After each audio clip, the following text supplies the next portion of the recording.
I'm smiling already. It's me who watched. James is here, already installed. James, MSNBC, a TV channel, mistakenly labeling Nicolas Sarkozy something not very nice. Something he isn't. This is a caption that was put on by mistake. That's right, and we'll take a look now. If we roll those pictures, you can see that there were a number of stories that came up first. Something about gay marriage, that was fine, neck and neck in the US presidential race, no problem. Oh dear, prostitute speaks. Somebody clearly realised they made a mistake and retitled it as Au revoir. Well, they misspelled au revoir, yeah. So let's take a look on the computer because I can give you a close up here of the mistake. So it was initially prostitute speaks, yeah, and then it was this, and then they misspelt, as I said there. So look, it was clearly a bit of a mess. Shall I say it for both of us? Do. There, but for the grace of God, go we. Because in television, with the deadlines we have and with the nature of news, mistakes do happen. This looks like a very genuine mistake, clearly. And two genuine mistakes. The next story that came up, as we were saying earlier, is that story about US Secret Service men who were in Colombia, and there was a prostitution scandal, and the prostitute spoke out, and that's what that strap was referring to. Anyway, there you go. Another headline that's making a little bit of controversy today across the pond, somebody pointed this out to me earlier. London Evening Standard, first day of Boris back on the job. What is he wearing? People are asking. It's some sort of dragon motif going on those Is shorts. he going for his morning jog? Because he does go for a jog, despite the fact he looks very unjoggable, should we say.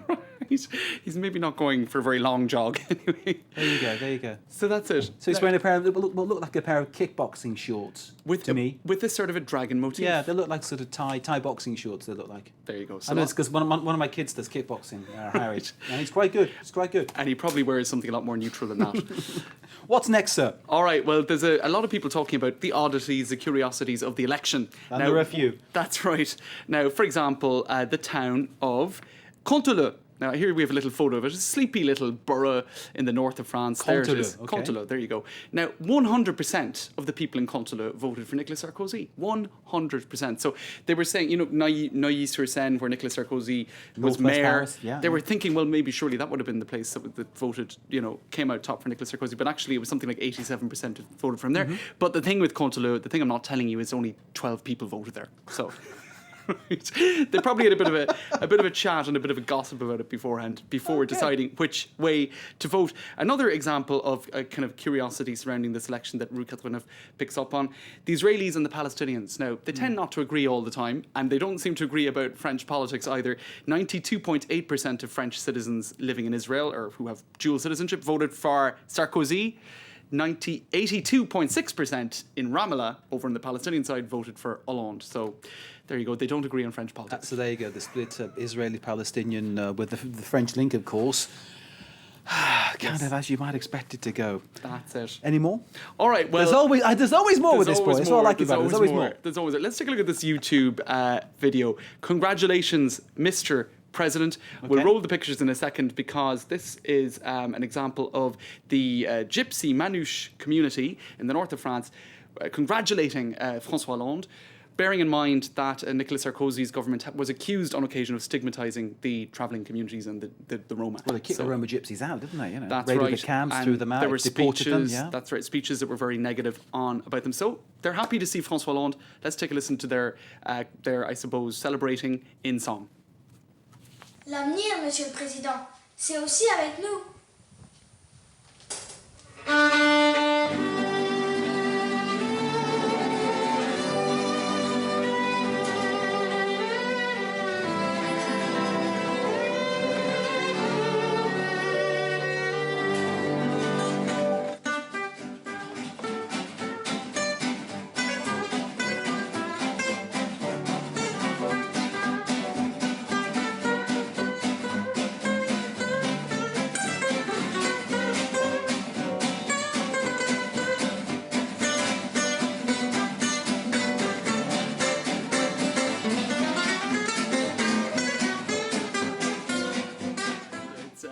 The Marseillaise in a very, I suppose, dancey sort of version. Well, it's nice, and if that kind of like vibrancy was translated into the next 5 years, what a great 5 years it would be, Absolutely. Bravo to them. Well done to the Manouche community there. That's it.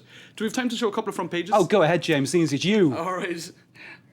Okay, L'Express, The President. Okay. Le Point. The President. Le Président. Le Nouvel Observateur. At last. Finally. So there you go. At last. They're mostly pretty left-leaning, the red top Well, weeklies. the Express is kind of very much a Sarko mag, isn't it? So it's interesting they just did it that way. But anyway, there you go. James, as ever, and I've said it before, if he didn't exist, they'd have to invent him. James Creedon with Media Watch. Thank you very Thanks, much, sir.